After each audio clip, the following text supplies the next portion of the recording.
Hi అండి, అందరికీ నమస్కారం. మీ ఇంట్లో పిల్లలు డైలీ రొటీన్ ఫుడ్ అని తినడం మానేస్తున్నారా? తినడానికి ఇష్టపడటం లేదా? అయితే ఇటువంటి చిన్న ట్రిక్స్ ఫాలో అవ్వండి. తినడానికి మనం రెగ్యులర్గా ఎప్పుడు ఒకటే పెట్టినా, రెగ్యులర్గా పెట్టిన ఫుడ్ మళ్ళీ మళ్ళీ పెట్టినా ఈజీగా తినేస్తారు. అది ఏంటో ఈ వీడియోలో చూసేద్దాం. ఒక్కొక్కసారి మన ఇంట్లో దోసల పిండి రెడీగా ఉండదు, సో దోశ అడుగుతారు. అలానే దోసల పిండి ఉన్నప్పుడు కూడా దోశ వేస్తానంటే వద్దంటారు. సో దోసల పిండి లేనప్పుడు ఈ రెడీమేడ్ పిండి రెడీ చేసుకుని అప్పటికప్పుడు దోశ ఈజీగా వేసి ఇవ్వచ్చు. అండ్ ఒక స్పూన్ బియ్యం పిండి, ఒక స్పూన్ ఇడ్లీ రవ్వ, నేనైతే ఈ స్పూన్తో కలుపుకున్నానండి. అంటే క్వాంటిటీకి తగ్గట్టు మీకు కావాలనుకుంటే చిన్న చిన్న కప్స్తో తీసుకోవచ్చు. ఒక కప్పు అండ్ గోధుమ రవ్వ, ఒక కప్పు అండ్ గోధుమ పిండి, ఈ నాలుగిటిని కొంచెం సాల్ట్ యాడ్ చేసుకుని ఒక కప్పు కర్డ్, ఈ కప్పులో మళ్ళీ ఇదే కప్పుతో వాటర్ కూడా యాడ్ చేసుకోవాలండి. తర్వాత కొంచెం సాల్ట్ కూడా యాడ్ చేసుకుని మొత్తం పిండంతా ఉండలు కట్టకుండా కలిసేటట్టు దోశ లెవెల్లో కలిసేటట్టు కలుపుకోవాలి. దోశల పిండి కలుపుకునే మాదిరిలా కలుపుకోవాలి. పిండి అనేది ఇంట్లో దోశల పిండి లేనప్పుడు, ఈవినింగ్ టైం పిల్లలకి ఏం పెట్టడానికి లేనప్పుడు ఒక 1.5 అవర్ బిఫోర్ కలుపుకుని పక్కన పెట్టుకుంటే చాలా టేస్టీగా ఉంటుందండి. నేనైతే ఇది నైట్ కలిపిన, మార్నింగ్ టిఫిన్ లేదు, దోశల పిండి లేదని నైట్ పెట్టుకుని ఇలా మొత్తం కలుపుకున్న తర్వాత కొంచెం కర్డ్ ఇలా పైన వేసుకుని ఒక హాఫ్ అన్ అవర్ బయట పెట్టుకున్న తర్వాత ఫ్రిడ్జ్లో స్టోర్ చేసుకున్నానండి. మూత పెట్టుకున్న తర్వాత ఇది ఫ్రిడ్జ్లో స్టోర్ చేసుకున్నాను. ఇది మార్నింగ్ అండి. మార్నింగ్ చూడండి, అంటే కర్డ్ అంతా పిండికి పట్టుంటుంది, మంచి టేస్ట్ వస్తుందని చెప్పేసి నేను పైన కర్డ్ వేసుకున్నాను. సో ఈ పిండి అంతా ఒకసారి కలుపుకుందాము. ఇది అప్పటికప్పుడు ఒక 1 అవర్ ముందైతే కూడా కలుపుకోవచ్చు, అలాగైనా మంచి టేస్ట్ వస్తుంది. ఇప్పుడు ఈ పిండి దోశ మాదిరిలాగా ఇలా కలుపుకున్న తర్వాత ఇంకా పలుచగా అయితే మళ్ళీ సరిగ్గా రాదు కదండి. ఇప్పుడు దోశ వేస్తే పిల్లలు సరిగ్గా తినరు కదా. ఒక మాదిరి చిన్న స్పూన్ తీసుకుని ఇలా చిన్న చిన్న దోశల కింద ఒక 4-5 దోశలు పెనం మీద వేసుకుని చిన్న చిన్న దోశల కింద పిల్లలకి వేసి పెట్టామంటే చాలా ఇష్టంగా తింటారు. ఇవి డిఫరెంట్లో ఉన్నాయి అని తింటారు.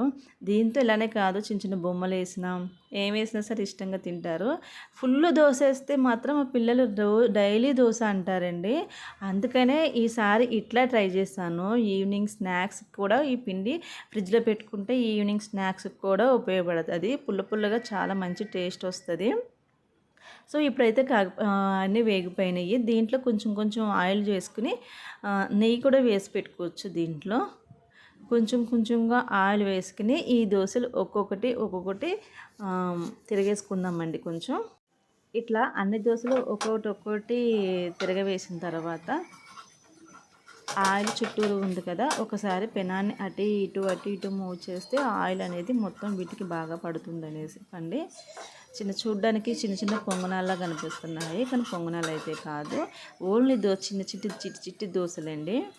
అండ్ దీంట్లో చట్నీ లేకపోయినా ఉట్టిగా ఇచ్చేసినా ఆడుకునే పిల్లలకి చేతికి ఇచ్చేసినా ఆడుకుంటూ తినేస్తారండి. అంటే నేను మా పిల్లలు చేసే విధానం బట్టి నేను మీకు చెప్తున్నాను. వాళ్ళు ఆడుకుంటున్నప్పుడు అట్లా చేతికి ఒకటి ఇచ్చేసాను అనుకోండి, అది తినేసాక మళ్ళీ ఇంకొకటి అడుగుతారు.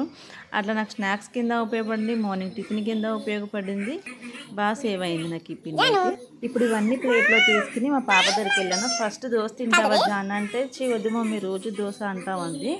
కానీ చూడు చిన్న దోశలు జాను, నీకోసం డిఫరెంట్గా చేశాను అనగానే మెత్తగా చాలా బాగున్నాయి. టీవీ చూసుకుంటూ తిన్నది. ఇంకా ప్లేట్ అంతా ఖాళీ చేసింది మెత్తగా ఉండడం వల్ల. ఓ చేతితో రిమోట్, ఓ చేతితో ఇది పట్టుకుని హ్యాపీగా తిన్నదండి. నెక్స్ట్ ఇదే పిండి ఇట్లా కాకుండా మన పెద్దవాళ్ళకు కూడా ఇలా మనం ఇంట్లో వాళ్ళకు కూడా పెద్దవాళ్ళకు కూడా దోశ లెవెల్లో ఇట్లా వేసి దీంట్లో మనం కట్ చేసుకున్నాం. ఇది మరీ పలచగా అయితే బాగోదండి. ఇట్లనైతే బాగుంటుంది. మనం కట్ చేసుకున్న ఆనియన్స్ చిన్న చిన్న ముక్కలుగా ఆనియన్స్ కట్ చేసుకుని దీని మీద జల్లుకోవాలి. దీని మీద ఇంకా కొత్తిమీర, కరివేపాకు, పచ్చిమిర్చి ఏది కావాలంటే అది వేసుకోవచ్చు, ఎవరి టేస్ట్ తగ్గట్టు. నేనైతే ఉట్టి ఆనియన్స్ వేసాను, ఆనియన్స్ దోశలాగా. దీంట్లోకి కారం పొడి కానీ కారం కానీ చల్లుకుంటే, పైన ఆయిల్ చల్లుకుంటే దోశ అయితే సూపర్ ఉంటుందండి ఇదే పిండితో పెద్దవాళ్ళకి. నెక్స్ట్ ఏంటంటే చట్నీ కూడా అవసరం లేదు, ఓన్లీ దోశని ఉట్టిగానే తినవచ్చు, అంత టేస్ట్ ఉంటుంది. అన్నీ పిండిలు రవ్వలు కలిపాం కాబట్టి, కార్డు కూడా కలిపాం కాబట్టి టేస్ట్ అనేది కొంచెం డిఫరెంట్గా ఉంటుంది. పైన కొంచెం కొత్తిమీర చల్లుకుని ఈ దోశని డైరెక్ట్గా కూడా మనము వెనక్కి తిప్పేయచ్చండి. ఎందుకంటే ఆనియన్స్ దానికి పట్టినాయి కదా, ఆనియన్స్ కూడా అటువంటిది ఏమి ఉండదు, కింద కూడా పైన కూడా మగ్గుతాయి. సో దోశని ఇట్లా వెనక్కి ఫోల్డ్ చేస్తే చూడండి, కింద కూడా మంచిగా గోల్డెన్ షేప్లో మంచిగా వచ్చింది. నెక్స్ట్ దోశ అయిపోయిన తర్వాత చపాతీ. ఎప్పుడు చపాతీ అంటావేంది మమ్మీ అనుకునే పిల్లలకి నేనైతే చపాతీ పిండి నైట్ అయితే కలుపుకొని ఫ్రిడ్జ్లో పెట్టుకున్నాను, మార్నింగ్కి బాగుంటుంది. లైక్ చపాతీ పిండి నైట్ ఫ్రిడ్జ్ కలుపుకుని డబ్బాలో పెట్టుకుని దాని మీద ఆయిల్ వేసుకున్నాను. కానీ ఇది ఇప్పుడే కలిపిన చపాతీ పిండిలాగా ఉంది, చాలా బాగుంది, మెత్తగా, అంటే మొత్తం పిండి అంతా మెత్తగా అయ్యి. సో ఈ చపాతీని మనం ఇప్పుడు పిల్లలకి డిఫరెంట్గా చేసిద్దామండి. ఉట్టి చపాతీ తినమంటే అస్సలు తినట్లేదు, సతాయిస్తున్నారు. సో ఈ చపాతీని నేను ఏ విధంగా చేస్తానో ఒకసారి చూడండి, అది కూడా డిఫరెంట్గా అనుకుని తింటున్నారు. మనం దీన్ని చపాతీగా రౌండ్గా చేసుకుని ఈ చపాతీని ఒక డబల్ ఫోల్డ్ వేసుకుని ఒక సిరప్ క్యాప్ ఉంటుంది కదండి, సిరప్ క్యాప్తో చిన్న హోల్ టైప్ అట్లా మీడియంలో హోల్ టైప్ చేసి ఒక పిండి తీసేసి, అంటే నెక్స్ట్ ఈ సైడ్ కూడా చిన్నగా, అంటే రెండో చపాతీ చూపిస్తున్నాను మీకు, ఇట్లా తీసేసి తర్వాత దీనికి ఈ సైడ్ అంటే మనం లిప్స్ మౌత్ ఎట్లా పెడతామో అట్లా టైప్లో చేసి కట్ చేశాను. ఈ పక్కన కూడా కొంచెం పిండి తీసేసి ఓపెన్ చేసిన తర్వాత 2 కళ్ళు ఒక మూతిలాగా వచ్చింది. ఇది కూడా ఒక డిఫరెంట్ చపాతీలాగా వాళ్ళకి చూపించాను. ఇంకా వాళ్ళు చపాతీ తినేటప్పుడు ఆ కంట్లో ఏలు పెడతారు, ఆ నోట్లో చేయి పెడతారు, కన్ను మూతి అనుకుంటూ బొమ్మల టైపు చేసి చపాతీ అయితే వేయించి ఇచ్చాను వాళ్ళకి. ఇది కూడా వేగిన పెనం మీద వేసుకుని దీంట్లో కొంచెం ఆయిల్ వేసుకుని రోస్ట్ చేసుకున్నాను. ఆయిల్ బదులు నెయ్యి వేసి పిల్లలకి పెడితే చాలా బాగుంటుందండి. ఎప్పుడు తినను, అది తినను, ఇదే తినను అనే పిల్లలకి ఇట్లా డిఫరెంట్గా పెడితే వాళ్ళకు కొంచెం ఫుడ్ తింటారు. ఎంత కష్టపడ్డా మనం వాళ్ళు కడుపు నిండా తినడం కోసమే కదండి. వాళ్ళు కడుపు నిండా తినడం కోసం మనం చాలా రకాల ఆసనాలు వేయాల్సి వస్తుంది. సో మా పిల్లలిద్దరి దగ్గర తీసుకొచ్చాను తినడానికి. వాళ్ళకి ఈ చపాతీ చూపించి చాలా రకాలుగా చెప్పాల్సి వచ్చింది. ఇక 2 కళ్ళు మూతి, ఇది బన్నెగని కళ్ళు, ఇది బన్నెగని మూతి అని చెప్పేసి చూపిస్తే మంచిగా టీవీ దగ్గర కూర్చుని ప్లేట్ దగ్గర పెట్టుకుని మంచిగా కూర్చుని ఓపెన్ చేసుకుని తిన్నదండి. సో ఫ్రెండ్స్, నా వీడియో కానీ నచ్చినట్లయితే ప్లీజ్ లైక్ చేయండి, షేర్ చేయండి, సబ్స్క్రైబ్ చేసుకోవడం మర్చిపోవద్దు. Thank you.